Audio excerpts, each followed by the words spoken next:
चलो। नहीं। ओके। तो देखिए, ये हमारा इसका है जो हम लोग पढ़ रहे थे ना, सीखने को प्रभावित करने वाले कारक, फैक्टर्स। तो उसमें हम लोग दो फैक्टर्स को डिस्कस कर लिया था हम लोगों ने, और आज उसका तीसरा फैक्टर है ये विषय वस्तु संबंधित कारक, फैक्टर्स रिलेटेड टू कंटेंट। एक चीज और, वीडियो में आप जो वीडियो प्ले होता है, ये रिकॉर्डिंग हो रही है जो, उसको आप बाद में अपना देख सकते हो, जो भी नोट्स वगैरह बनाने हो। तो उसमें भी आप जब कह रहा था कोई बच्चा कैसे बहुत छोटा छोटा दिखता है, तो उसी जो स्क्रीन है ना, उसी जब आप वीडियो प्ले करोगे, तब उसके कॉर्नर में राइट हैंड साइड में आपको एक एरो वाला बटन दिखेगा, है ना।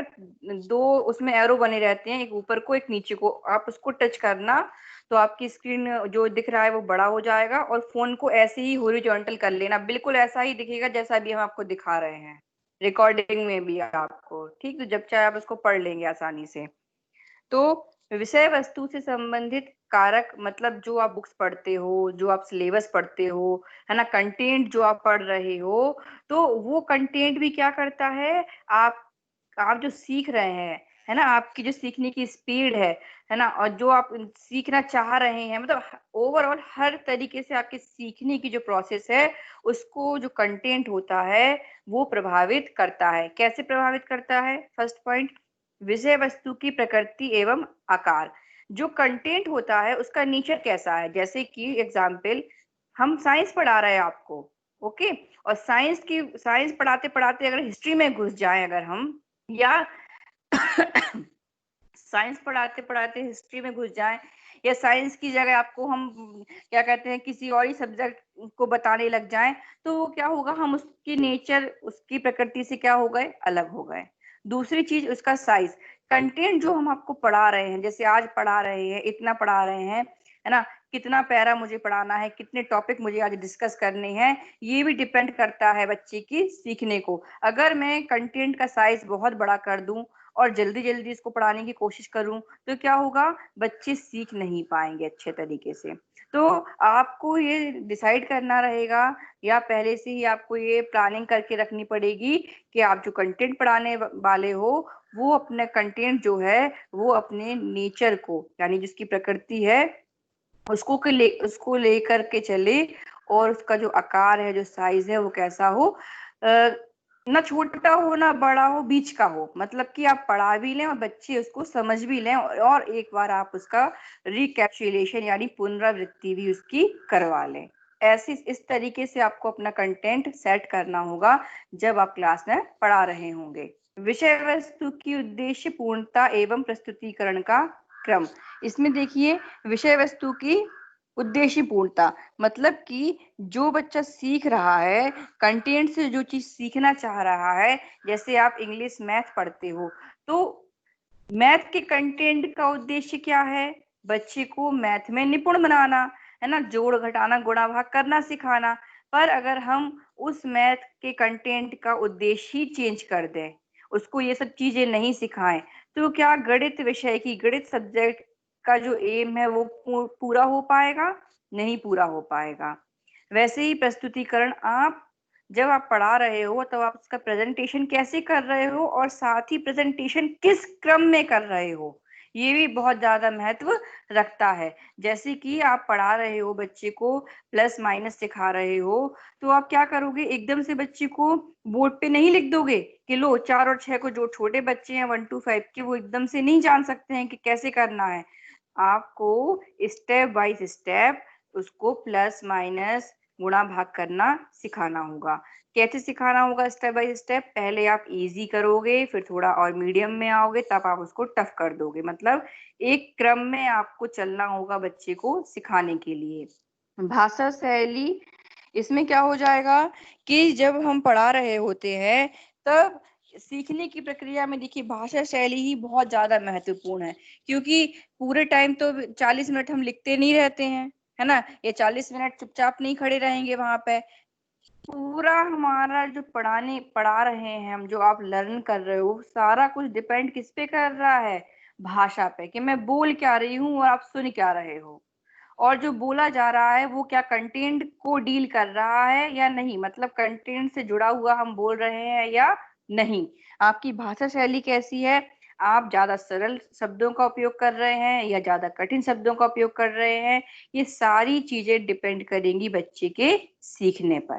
भिन्न भिन्न विषयों का कठिनाई स्तर, देखिए हर विषय का, हर सब्जेक्ट का जो कठिनाई स्तर होता है वो कैसा होता है, अलग अलग होता है। मैथ सबसे कठिन हो गई है ना, उसके बाद इंग्लिश, फिर ये बच्चे पर भी डिपेंड करता है कि उसको कौन से सब्जेक्ट ज्यादा सरल लगते हैं। कई बच्चों को मैथ इजी लगती है तो कई बच्चों को मैथ कठिन लगती है। तो जब आप सिखा रहे होंगे, जब आप लर्निंग करा रहे हो, तब आपको इस पर ध्यान रखना होगा कि जो भी कठिन सब्जेक्ट है या कठिन टॉपिक है, आप उसको बच्चों के लेवल के अकॉर्डिंग आप उसको पढ़ाएं, या उस सब्जेक्ट का जो कठिनाई का स्तर है वो आप कैसा कर दें, बच्चों की लेवल के अकॉर्डिंग बना दीजिए, सरल कर दीजिए उसको, जिससे वो आसानी से उस चीज को सीख सके। फिर सब्जेक्ट का रुचिकर होना, कई विषय जो होते हैं बच्चों को समझ में नहीं आते हैं तो क्या होने लगते हैं, वो उसमें बोरियत फील करने लगते हैं। जैसे कि कई बच्चों को मैथ, इंग्लिश, है ना, ये सब्जेक्ट समझ में नहीं आते हैं, तब होता क्या है कि बच्चे उस सब्जेक्ट में बोरियत फील करने लग जाते हैं। समझ में नहीं आने से ही बोरियत फील होती है उनको कि यार ये क्या पढ़ा रहे हैं, कुछ समझ में ही नहीं आ रहा है ना। तो आपको अपने कंटेंट को कैसा बनाना होगा, रुचिकर बनाना होगा। कुछ सब्जेक्ट ऐसे होते हैं जिसमें सिर्फ बोलने से काम नहीं चलेगा, उसमें आपको बच्चे को मॉडल, चार्ट, है ना, ये सब आप दिखाइए बच्चे को, तो उससे इंटरेस्ट जगता है बच्चे में।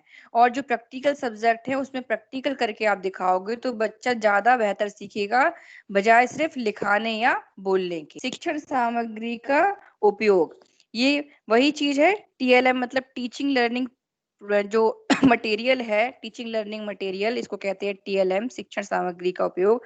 आप किस तरीके से कर रहे हैं, पढ़ा रहे हैं तो पढ़ाने में बीच बीच में आपको क्या करना है, अपने टीचिंग एड्स का उपयोग भी करना है। आप लोग लेसन प्लान बना रहे होंगे तो कई बच्चे कॉपी में लिख रहे होंगे कि आप कौन कौन से टीचिंग एड्स का उपयोग कर रहे हैं।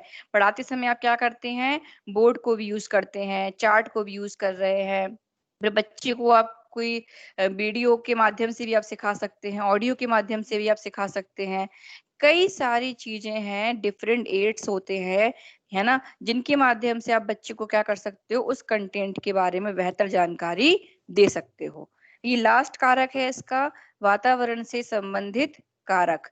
शिक्षा के अनौपचारिक साधन, मतलब कि वातावरण से संबंधित कारक हो जाएंगे कि अब देखिए बच्चा स्कूल में जा रहा है, क्लास में जा रहा है ना, टीचर से मिल रहा है, तो वो सब तो वो वाले फैक्टर हो गए थे। अब इसके अलावा भी बच्चे की अलग जिंदगी है, जब वो अपने वातावरण में आके रह रहा है, अपने परिवार में रह रहा है, अपने समाज में रह रहा है ना, तो ये सारी इन सभी जगहों से भी बच्चा क्या करता है, सीखता है। तो ये सारे फैक्टर भी क्या करेंगे, उसके सीखने को प्रभावित करेंगे। जैसे कि शिक्षा के अनौपचारिक साधन, informal agencies of education. Informal में क्या क्या हो जाएगा कि ऐसी जगह, है ना, जहाँ समय की पाबंदी नहीं होती है बैठने पर, है ना, जैसे आप कोई लाइब्रेरीज खुली होती हैं कई जगह पर, कॉलेज स्कूल की लाइब्रेरी की बात नहीं कर रहे हैं, बाहर भी लोग बच्चों के लिए लाइब्रेरी खोलते हैं, प्राइवेट लाइब्रेरी आप उसको बोल सकते हो, जहाँ पे करके आप पढ़ाई कर सकते हो, तो वो स्थान हो गया, है ना। उसके बाद आपका टीवी के माध्यम से आप कुछ सीख सकते हैं, रेडियो के माध्यम से आप कुछ सीख सकते हैं। तो ये सारे क्या हो गए, इनफॉर्मल एजेंसीज हो गई, जिनके माध्यम से बच्चा किसी भी समय, किसी भी जगह पर सीख सकता है। तो ये सब चीजों से सीख तो रहा है, पर आपको यहाँ ध्यान देना होगा कि बच्चा जिस जगह जा रहा है, जिन लोगों से मिल रहा है ना, लाइब्रेरी जा रहा है या कंप्यूटर क्लास में जा रहा है, जो कंप्यूटर सीखने जा रहा है, मतलब बाहर में ही कहीं जा रहा है सीखने, या टीवी के माध्यम से ही, वीडियो के माध्यम से ही कुछ सीख रहा है, तब आपको वहां ध्यान देना होगा कि बच्चा आखिर सीख क्या रहा है। सिर्फ उसको फोन या टीवी के सामने बैठा देने से काम नहीं चलेगा, आपको ध्यान भी देना होगा कि बच्चा उससे किस प्रकार की लर्निंग कर रहा है और क्या वो इफेक्टिव लर्निंग है या नहीं। फिर पारिवारिक वातावरण, अगर पेरेंट्स पढ़े लिखे होते हैं तो बच्चे की पढ़ाई लिखाई पे क्या होता है, ज्यादा ध्यान देते हैं। और बच्चे भी क्या होता है पढ़ाई लिखाई में रुचि लेते हैं। देखिए पेरेंट्स का इन्वॉल्वमेंट बच्चे के संग होना बहुत जरूरी है। अगर पेरेंट्स बच्चे को बिल्कुल भी टाइम नहीं देंगे पढ़ाने लिखाने के लिए तो बच्चे भी जो पढ़ाई लिखाई का इंटरेस्ट होता है उनका वो थोड़ा कम हो जाता है, क्योंकि स्कूल के बाद सारे टाइम वो घर में ही है, फैमिली मेंबर्स के साथ में ही है। तो आप खेल के माध्यम से, है ना, और इन्वायरमेंट को थोड़ा चेंज करके बच्चों के अकॉर्डिंग थोड़ा ढाल के उस इन्वायरमेंट को आप बच्चों की लर्निंग को और बेहतर बना सकते हैं।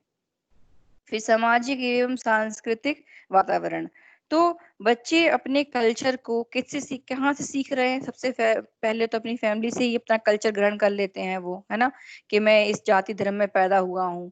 वहीं से उसको अपनी एक पहचान मिल जाती है। फिर उसका नामकरण होता है ना, नाम दिया जाता है उसको। फिर जो फैमिली मेंबर्स के संग उसके रिश्ते बनते हैं। तो ये सारी चीजें बच्चा क्या सीख कर रहा है? सीख रहा है। तो जो उसको सोशल एनवायरनमेंट और जो कल्चरल एनवायरनमेंट है वो सबसे पहले इसको कहाँ से मिल रहा है? अपनी फैमिली से मिल रहा है। और फैमिली के जो भी रीति रिवाज होते हैं बच्चे क्या करते हैं उसको सीखते हैं, परिवार वाले उनको सिखाते हैं। तो ये भी सीखने से ही संबंधित चीजें हैं। सीखना देखो पढ़ाई लिखाई तक सीमित नहीं है, सिर्फ अक्षर ज्ञान करना सीखना नहीं होता है। हर चीज जो आप अनुभव कर रहे हैं पढ़ाई लिखाई के अलावा सभी चीजें क्या है? सीख रहे हैं हम, सभी चीजें सीखने में सम्मिलित है। सिर्फ पढ़ाई लिखाई सीखना नहीं होती है। हम अपने रीति रिवाज, धर्म, संस्कृति, इन सब चीजों का ज्ञान ले रहे हैं। तो क्या कर रहे हैं? इन सभी के बारे में सीख रहे हैं। अपने कल्चर को हम क्या करेंगे? आगे ले जाएंगे। सीखेंगे नहीं तो कल्चर को नहीं ले जा सकते कि मेरी कल्चर, मेरी संस्कृति क्या है। जब हम सीख लेते हैं कि मुझे किस तरीके से समाज में रहना है, किस तरीके का समाज में रहकर व्यवहार करना है, ये सारी चीजें क्या होती हैं? सीखनी पड़ती हैं बच्चे को। और अगर आप सिखाओगे नहीं तो बच्चे क्या बन जाते हैं? जाहिल हो जाएंगे एक नंबर के। ना वो किसी से अच्छे तरीके से बात करेंगे, ना उनको उठने बैठने का तौर तरीका होगा, है ना। तो ये सारी चीजें क्या होती हैं? फैमिली मेंबर्स बच्चे को सिखाते हैं, जिनको आप क्या बोलते हो? गुड हैबिट्स, अच्छी आदतें। फिर हो जाएगा भौतिक वातावरण। भौतिक वातावरण से तात्पर्य हो जाएगा कि फिजिकल एनवायरनमेंट बच्चे का कैसा है, मतलब कि जिस जगह वो पढ़ाई लिखाई कर रहा है, कुछ सीख रहा है, उस जगह का एनवायरनमेंट कैसा है। मतलब वहां ज्यादा गर्मी है, सर्दी है, या बच्चे पढ़ते पढ़ते थक जा रहे हैं, है ना, या ऐसे कमरे में पढ़ रहे हैं जहाँ शुद्ध हवा ही नहीं आती, सनलाइट नहीं आती, या किसी भी प्रकार के प्रकाश की वहां पर कमी है। तो ये सारी फिजिकल एनवायरनमेंट भी क्या करेगा? बच्चे की सीखने की स्पीड पर प्रभाव डालेगा। मनोवैज्ञानिक वातावरण मतलब बच्चे के चारों तरफ का जो वातावरण है वो साइकोलॉजिकल रूप से कैसा होना चाहिए? अच्छा, खुश नुमा होना चाहिए। जिस परिवार में लड़ाई झगड़े होते हैं या जिस स्कूल में बच्चा पढ़ने जा रहा है वहां का माहौल, प्यार, सहयोग की भावना वहां कम है, स्नेह बच्चे को कम मिल रहा है ऐसी जगहों पर, या परिवार में ही ये सब चीजें कम मिल रही हैं, तो बच्चे की सीखने की गति भी क्या होगी? प्रभावित उससे होगी। वो कम या ज्यादा सीख सकता है। जैसा उसको मनोवैज्ञानिक वातावरण मिलेगा वैसे ही उसी प्रकार से उसका सीखना भी होगा। अब देखिए इसमें जो शुरू से मैंने पढ़ाया है उसका डिटेल में नोट्स हो जाएंगे आपके, जैसे उस दिन हम लोग पढ़ रहे थे यही। ठीक, तो फर्स्ट पेज तो ये हो गया। फिर उसके बाद दूसरा टॉपिक ये था, फिर तीसरा ये आज पढ़ाया, और चौथा ये। ठीक, अब इसी का ये डिटेल है पूरा। ये साइड से ना कटा हुआ नहीं है, इतना ही है। अधिगम ना तो किसी विशिष्ट व्यक्ति एवं समाज तक सीमित है। वो जो साइड में आपको दिख रहा होगा ना, विशिष्ट व्यक्ति है वो। अधिगम की प्रकृति हो गई है।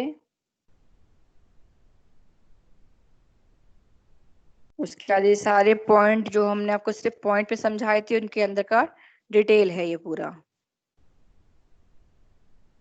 फिर होगा ये कारक जो भी सब हमने पढ़े हैं।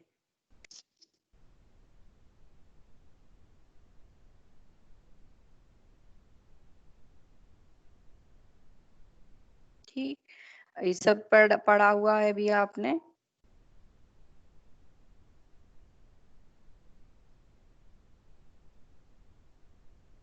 क्वेश्चन आया भी था ये वाला लास्ट ईयर में कि सीखना क्या है, सीखने के को प्रभावित करने वाले कारकों का वर्णन कीजिए। सीखने के सिद्धांत भी आए थे पेपर में।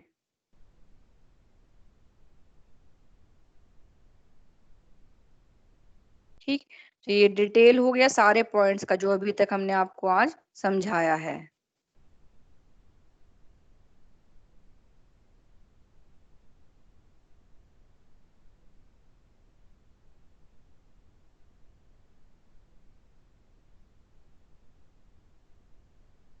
लास्ट पॉइंट था वातावरण से संबंधित कारक।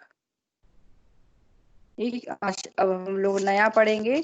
अब इसमें बताओ किसी को कोई दिक्कत है? No ma'am. चलिए, अभी नया टॉपिक है आज का। इसी में आपको अब ये है कि जो ब्रेन है, ठीक, कि ब्रेन आपके सीखने को, आपके इसमें हेडिंग लिखी हुई है मस्तिष्क की संरचना, है ना? मस्तिष्क यानी ब्रेन आपके सीखने को किस प्रकार से प्रभावित करता है, और इसमें लिखा हुआ है कि सीखने के न्यूरो एक संदर्भ में हुए शोध के शैक्षिक निहितार्थ यानी एजुकेशनल इम्प्लीकेशंस। तो सीधा सीधा इस पॉइंट में आपको पढ़ना क्या है, ये पढ़ना है कि जो सीखना है ना, लर्निंग प्रोसेस है, तो लर्निंग प्रोसेस के लिए देखिए ब्रेन ही सबसे ज्यादा जरूरी होता है। अगर ब्रेन नहीं है तो आप सीख भी नहीं पाएंगे। तो सीखने के लिए दिमाग का अच्छा होना बहुत जरूरी है। तो इसलिए ही जब सीखने के लिए मस्तिष्क का अच्छा होना जरूरी है, तो हम क्या करना होगा, हमें इसके लिए मस्तिष्क के बारे में पढ़ना होगा कि ब्रेन आखिर है क्या, कैसे ये वर्क करता है, इसमें कौन कौन सी चीजें होती हैं, ये सब चीजें है पढ़ना है इसमें। ठीक तो देखिए, इसमें आपको समझाते हुए हम जाएंगे, सारा मैटर इसमें है ही, और इससे कोई क्वेश्चन तो नहीं आया है, पर फिर भी आप इसको समझ लीजिए क्योंकि इसमें लिखा हुआ है। बाकी इसमें इस यूनिट से जो क्वेश्चन बनते हैं वो सीखने में अभिप्रेरणा यानी मोटिवेशन, अटेंशन, इससे आए हैं, और मेमोरी से भी आए हैं। ये वाला तो नहीं आया, फिर भी आप समझ लीजिए। ठीक, तो मस्तिष्क की संरचना एवं सीखने में उसकी भूमिका।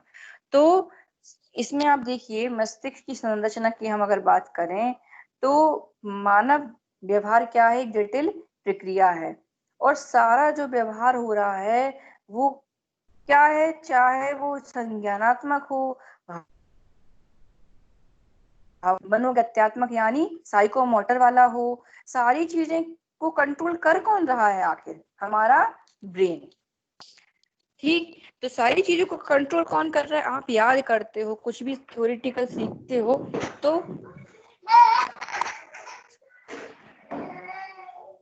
उसको सीखने में आपके व्यवहार को प्रभावित कौन करता है, मस्तिष्क ही करता है। इसीलिए हम जब संरचना की बात करेंगे यहाँ पे, तो उसके कई खंड आपको यहाँ पे देखने को मिलेंगे। देखिए, दिखाते हैं, या फिर यही से पहले आपको समझा देते हैं। ठीक, तो इसमें प्रस्तावना में देखिए इंट्रोडक्शन दिया हुआ है कि जो हमारा ब्रेन है वो क्या कर रहा है, हमारे सभी प्रकार के व्यवहारों को कंट्रोल कर रहा है, चाहे वो हमारे संज्ञानात्मक व्यवहार हो, है ना, इमोशनल व्यवहार हो। साइकोमोटर से संबंधित मतलब होता है जिसमें आप अपने ब्रेन और अपने बॉडी के जो पार्ट्स होते हैं उनके संग कोऑर्डिनेशन करके जब क्रिया करते हो तो उसको बोलते हैं साइकोमोटर। मतलब हमारे दिमाग ने कहा हाथ उठाओ तो आप क्या करोगे, हाथ उठाओगे। दिमाग ने कहा बैठ जाओ तो आप क्या करोगे, बैठ जाओगे। मतलब सेंसेशन कहाँ से आ रही है, जब भी आप कुछ चीज को टच करते हो, गर्म ठंडा लगता है, तो सबसे पहले सेंसेशन आपके कहाँ जाती हैं, ब्रेन में जाती हैं, और ब्रेन ही आपको उसको दूर हटने का तुरंत, मतलब ये सब चीजें होती हैं माइक्रो माइक्रो माइक्रो सेकंड्स में, जब आपको तुरंत सिग्नल्स मिलते हैं अपने ब्रेन से कि गर्म लगा, मुझे ठंडा लगा, है ना।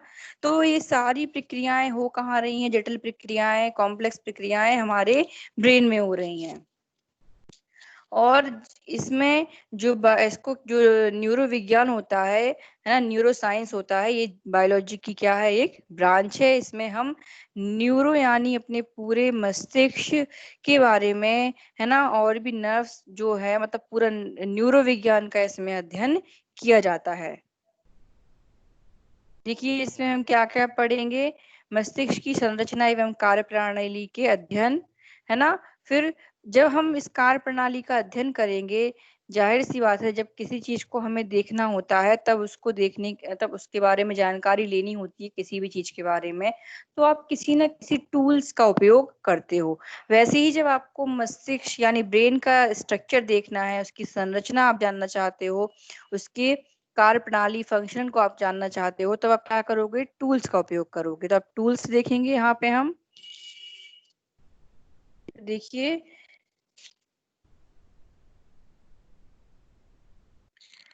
सबसे पहले आपने एमआरआई वर्ड भी सुना होगा, है ना। एमआरआई होती है ब्रेन की जब चोट वगैरह लग जाती है। फिर एक सीएटी लिखा हुआ है, कंप्यूटराइज्ड एक्सियल टोमोग्राफी। ये सारे वो टूल्स हैं जिसके माध्यम से हम क्या करते हैं, ब्रेन की आंतरिक संरचना को देख पाते हैं कि ब्रेन में आखिर क्या क्या चीजें हैं। उसके बाद और भी है, ईईजी है, एमईजी है, पीटी है। ये सारी वो कार्य प्रणालियां है वो उपकरण हैं जो मस्तिष्क की कार्य प्रणाली के अध्ययन के उपयोग में लाए जाते हैं। फिर मस्तिष्क के संदर्भ में प्राप्त जानकारियां, मतलब जितनी भी रिसर्च हुई है, जैसे इसमें पूछा है ना कि सीखने के न्यूरोदैहिक संदर्भ में हुए रिसर्च, जो रिसर्च हुए हैं, उन रिसर्च का जो रिजल्ट आया है, क्या वो रिजल्ट हमारी शैक्षिक क्षेत्र में कुछ उपयोगी साबित हुआ है या नहीं, या उन सभी परिणामों ने हमारी शिक्षा में कोई परिवर्तन किए हैं या नहीं। तो वही सारी चीजें, जानकारियां बताई गई हैं कि जो हमारा ब्रेन होता है वो क्या करता है, सूचनाओं को इकट्ठा भी करता है, मतलब एकत्र भी करता है, और पुनर्संगठित करता है यानी रिकंस्ट्रक्ट करता है ना। और ये सारी चीजें क्या होती हैं, जीवन पर्यंत चलती भी रहती है, मतलब सूचनाओं को ले भी रहा है और सूचनाओं को हमें वापस दे भी रहा है ना, कई सारी चीजों को याद भी रख रहा है। और ये सारी प्रोसेस जो ब्रेन में है डेटा कलेक्शन की, ये निरंतर चलती रहती है। फिर मानव मस्तिष्क बोलचाल की भाषा को कैसे ग्रहण करता है, संवेग, सीखने, मेमोरी तथा पुनर्स्मरण यानी रिकैप्चुलेशन को कैसे प्रभावित करता है, शारीरिक क्रियाएं एवं, ये सारी चीजें जो हैं वो ब्रेन से इफेक्टेड हैं। वही वो बता रहे हैं कि ये सारी चीजें क्या हैं, कैसे प्रभावित हमारा ब्रेन इन सभी चीजों को करता है, इसके बारे में हम अभी जानकारी लेंगे। फिर किशोरावस्था में जो हमारा मानव मस्तिष्क है वो वृद्धि तथा विकास कैसे होता है, तथा इस अवस्था में व्यवहार के संदर्भ में पूर्वानुमान लगाने में आने वाली कठिनाइयों को कैसे और अधिक ढंग से समझा जा सकता है। फिर नींद अगर नहीं आ रही है, और नींद नहीं आने पर कौन कौन सी चीजें होती हैं, तनाव होता है ना, फ्रस्ट्रेशन होता है, आपकी मेमोरी पर भी उससे इफेक्ट पड़ता है। तो ये सारी चीजें ब्रेन से जुड़ी हुई है, मतलब इन सभी चीजों के बारे में रिसर्च की गई है, ये सारे पॉइंट्स के बारे में रिसर्च हुई है कि क्या हमारा ब्रेन इन सभी चीजों को प्रभावित करता है।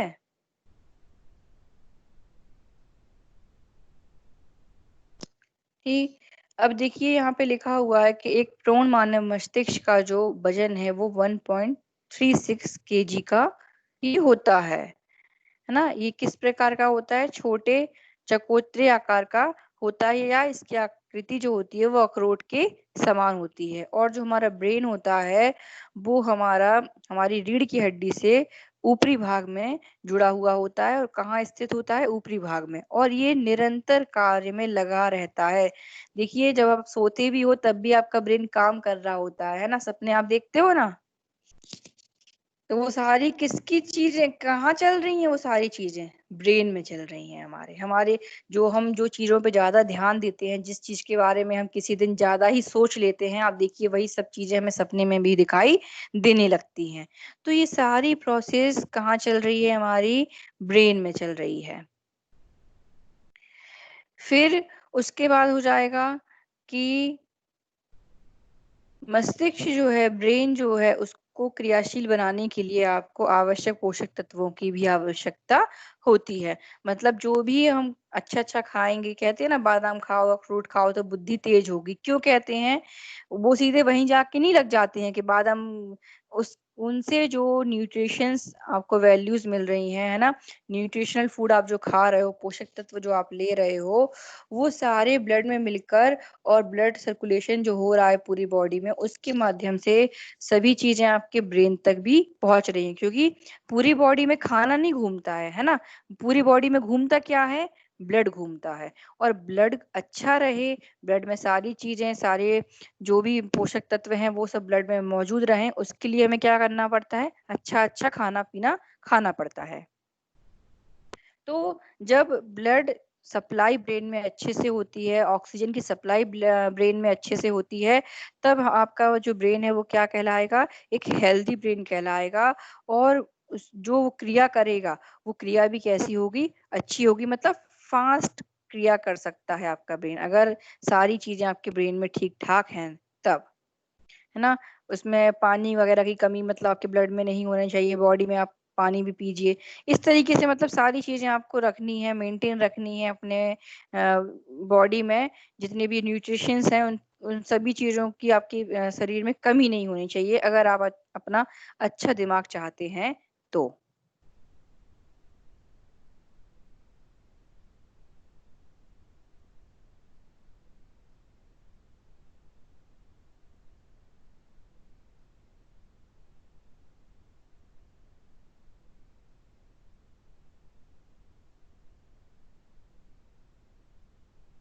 इसमें से आप लोग अपना शॉर्ट शॉर्ट करके इसके नोट्स आप बना लेना, ठीक।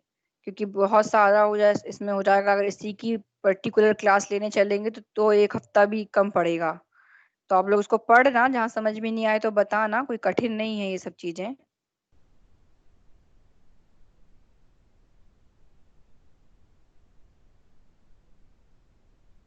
ठीक। तो देखिए, मानव जो मस्तिष्क है ना, ब्रेन जो है, उसमें सूचनाओं को संग्रहित करने यानी स्टोर करने की क्या होती है? बहुत ज्यादा कैपेसिटी होती है ना। इसमें जो मानव ब्रेन है, जैसे बच्चा है, छोटा बच्चा जो होता है, शैशवावस्था जो हम बात करते हैं, 0 से लेके 5 वर्ष तक के बच्चे की जो है, तो वहां पे आप देखिए बच्चे का मस्तिष्क का विकास प्रारंभ हो जाता है। और जनरली आप देखिए 2-3 वर्ष के जो बच्चे हो रहे हैं, है ना, वहीं से उनका जो ब्रेन का डेवलपमेंट है वो बहुत ही फास्ट होना शुरू हो जाता है। कई मनोवैज्ञानिकों का मानना है कि बच्चे का जो मस्तिष्क का डेवलप, कई मनोवैज्ञानिकों का मानना है ऐसा, है ना। सभी लोगों ने अलग अलग विचार प्रस्तुत किए हैं कि ब्रेन का जो बुद्धि का जो विकास है वो किस अवस्था में पूरा हो जाता है। किसी ने कहा है कि ये तो आजीवन चलता रहता है, किसी ने कहा है कि ये तो 12 वर्ष का जब बच्चा हो जाता है तब उसका ब्रेन का जो विकास है वो पूरा हो जाता है। तो इसमें अलग अलग रिसर्च हुई है और होती जा रही हैं। तो इसका कोई आप ठोस परिणाम नहीं बोल सकते हो कि हाँ, इस एज में आके बच्चे का विकास जो है, मस्तिष्क का जो विकास है वो पूरा हो गया, उसकी बुद्धि का विकास पूरा हो गया, अब इसके आगे तो कभी उसकी बढ़ेगी ही नहीं। तो ऐसा कुछ नहीं है, डिपेंड करता है ये सब चीजें बहुत सारे कारकों पर डिपेंड करती है कि बुद्धि का विकास जो बच्चे का हो रहा है वो बहुत सारे कारकों पर डिपेंड करता है। तो बुद्धि तो हम बढ़ा नहीं रहे हैं, आपको मस्तिष्क पढ़ा रहे हैं, तो आप उसी को समझिए। फिर देखिए, मस्तिष्क की संरचना के बारे में बताया गया है कि मस्तिष्क जो है, ये कोई ब्रेन है, इसको आपको, इसमें आपको 2 पार्ट में ये डिवाइड दिख रहा होगा, ठीक। एक पार्ट कहलाता है लेफ्ट साइड और एक कहलाता है राइट साइड।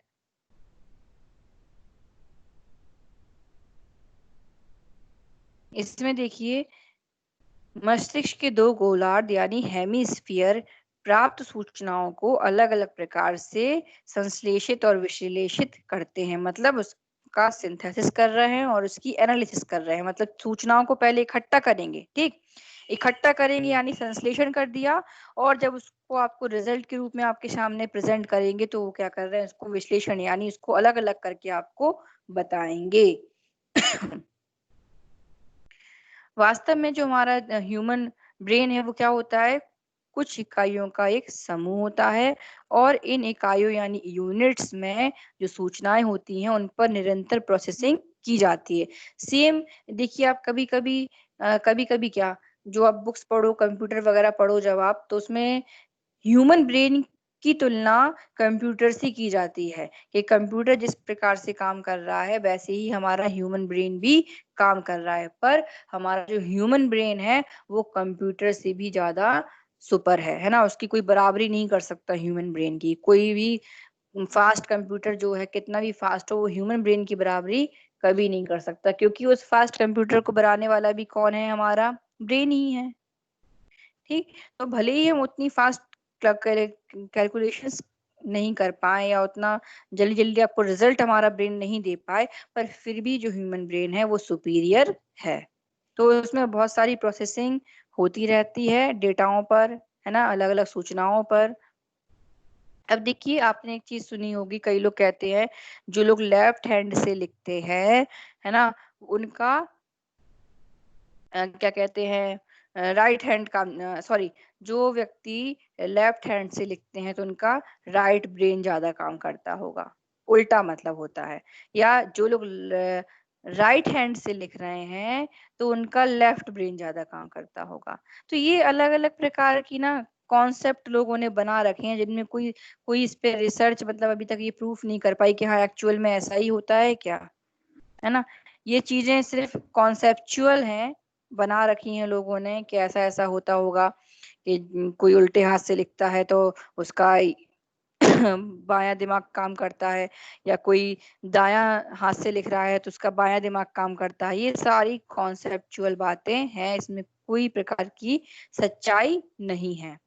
फिर लिंग भिन्नता और मस्तिष्क, इसमें ये पॉइंट में ये बताया गया है कि जो मेल और फीमेल अलग अलग है, ठीक, तो उनका ब्रेन भी जो है, अगर हम दो लोगों को बिठा दें, एक मेल है एक फीमेल है, और दोनों को सेम प्रकार का काम दें करने के लिए, तब होगा क्या कि काम तो सेम दिया, टाइम भी सेम ही फिक्स करेंगे, पर उस समय उस काम के प्रति उन दोनों महिला और पुरुषों का जो दिमाग है, उस दिमाग में जो प्रोसेसिंग हो रही होगी वो कैसी होगी, अलग अलग होगी। थोड़ा बहुत 19-20 का अंतर आपको उसमें देखने को जरूर मिलेगा, मतलब दोनों के काम करने की जो क्षमता है या जो दोनों के जो काम करने का व्यवहार होगा उस वो आपको कैसा होगा, अलग अलग प्रतीत होगा, या उसमें अंतर आपको देखने को जरूर मिलेगा। ठीक, फिर अच्छा, अलग अलग काम करने का वो कारण भी है, क्योंकि पुरुषों में जो हार्मोन्स होते हैं वो महिलाओं में नहीं है ना, और जो महिलाओं में हार्मोन्स है वो पुरुषों में नहीं है। तो हार्मोन्स का भी इफेक्ट हमारी ब्रेन की क्रियाओं पर पड़ता है। जैसे कि कहा जाता है कि जो महिलाएं होती हैं वो इमोशनली रूप से बहुत ज्यादा स्ट्रांग होती हैं, मतलब संवेगात्मक रूप से महिलाएं पुरुषों से अधिक स्ट्रांग होती हैं। ऐसा इसमें रिसर्च हुई और रिसर्च में ये बात सच भी साबित हुई कि हाँ, इमोशनली रूप से महिलाएं जो है वो पुरुषों से ज्यादा अधिक स्टेबल है। सभी को सुनाई दे रहा है कि नहीं, कि हम बोले जा रहे हैं? नहीं मैम, दे रहा है मैम। ठीक, तो इसमें हो जाएगा ये अलग के बताया गया है कि जो लेफ्ट हैंड साइड वाला ब्रेन है और जो राइट साइड वाला ब्रेन है वो क्या क्या काम करता है, किस किस तरीके से काम करता है। जैसे कि इस फिगर में आप देखो, ये दोनों पार्ट है ना ब्रेन के, तो इसमें सभी काम एक जैसे नहीं हो रहे हैं, दोनों बराबर भाग में आपको दिख रहे होंगे, दोनों की संरचना आपको लगभग सिमिलर दिख रही होगी, पर ऐसा नहीं है। मस्तिष्क में जो है वो उसके भी कई पार्ट्स हैं, जैसे आप लोगों ने पढ़ा होगा क्लासेस वगैरह में, या छोटी क्या मतलब जो साइंस के बच्चे होंगे उनने तो ब्रेन के बारे में पढ़ा होगा, और भी लोगों ने पढ़ा होगा।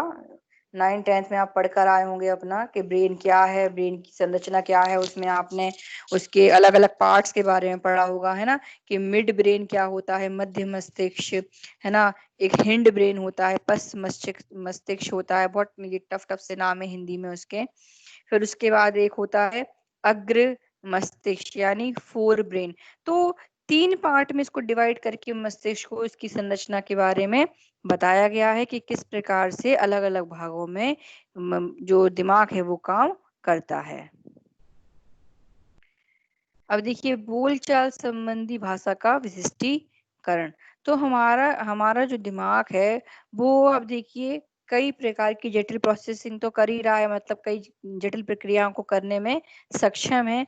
उसी प्रकार से हम जो हैं हम विश्व की इतनी सारी, लिखा है ना 6500 बोलियों हेतु जिन स्वरों और व्यंजनों की आवश्यकता होती है उन सभी का उच्चारण दुनिया का प्रत्येक मानव कर सकता है।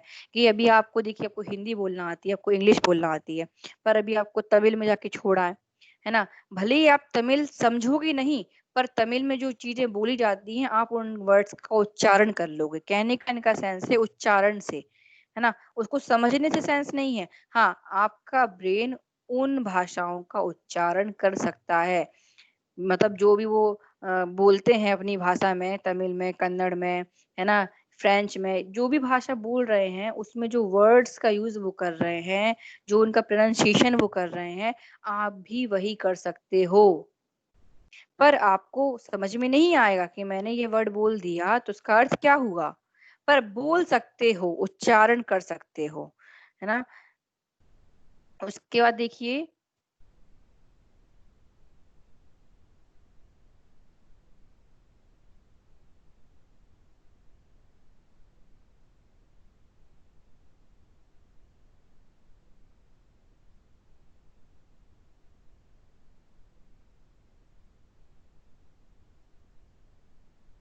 ये फिर कई प्रकार के ब्रेन से संबंधित काम दिए गए हैं, है ना, कि मस्तिष्क और कलाएं, ब्रेन एंड द आर्ट्स, किस प्रकार से जो हमारा दिमाग है वो डिफरेंट डिफरेंट टाइप्स की कलाएं जो होती हैं, आर्ट्स जो होता है, आर्ट्स मतलब नृत्य, संगीत, डांस, नाटक, ड्रामा, है ना, गाना, मतलब कई प्रकार की एक्टिविटीज, कई प्रकार की आर्ट्स, कलाएं जो हमारा ब्रेन परफॉर्म करवाता है हमारी बॉडी से।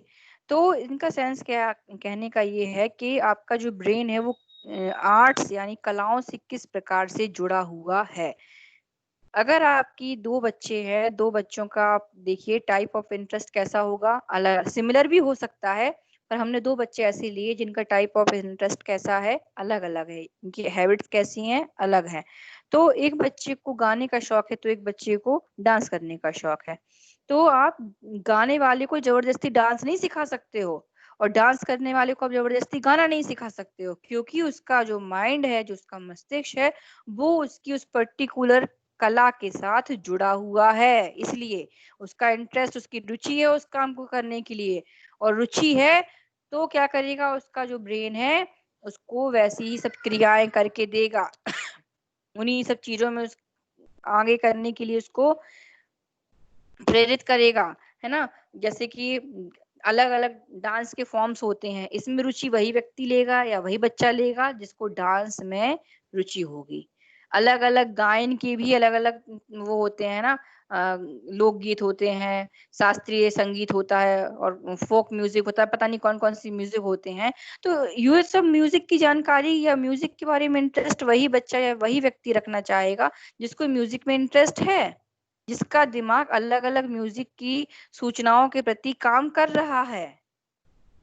दिमाग से ही सारी चीजें हो रही हैं, ठीक, दिमाग इंस्ट्रक्शंस दे रहा है और हमारी बॉडी उन इंस्ट्रक्शंस को पूरा कर रही है, काम कर रही है दिमाग के द्वारा दिए गए निर्देशों के प्रति।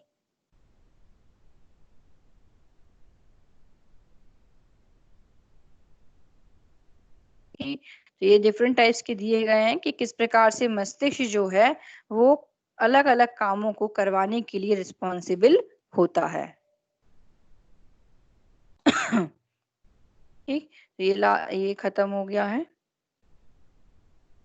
ब्रेन के बारे में, कि ब्रेन की संरचना क्या है और शैक्षिक निहितार्थ, यानी कि किस प्रकार से जो हमारा दिमाग है वो हमारे जीवन, हमारे सीखने को प्रभावित कर रहा है। अगर हेल्दी माइंड, हेल्दी ब्रेन नहीं होगा तो हम सीख भी नहीं पाएंगे और जीवन के अन्य कार्यों को भी अच्छे तरीके से परफॉर्म नहीं कर पाएंगे। ठीक, अब किसी को इसमें कुछ पूछना है?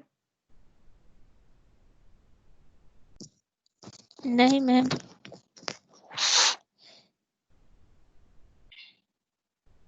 समझ में आया कि नहीं आया ये सब? आया मैम।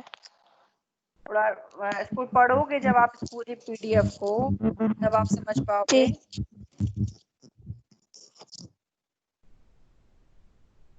अब कल या नेक्स्ट क्लास में आप पढ़ाएंगे सीखने में मोटिवेशन की भूमिका, भी प्रेरणा की भूमिका, जो क्वेश्चन आपको आया है लास्ट ईयर में। ठीक, अब सभी लोग अपने क्या कहते हैं एंड कर रहे हैं मीटिंग। सभी लोग रेड बटन दबा के बाहर हो जाना। ठीक है? Okay ma'am. ठीक है, थैंक यू।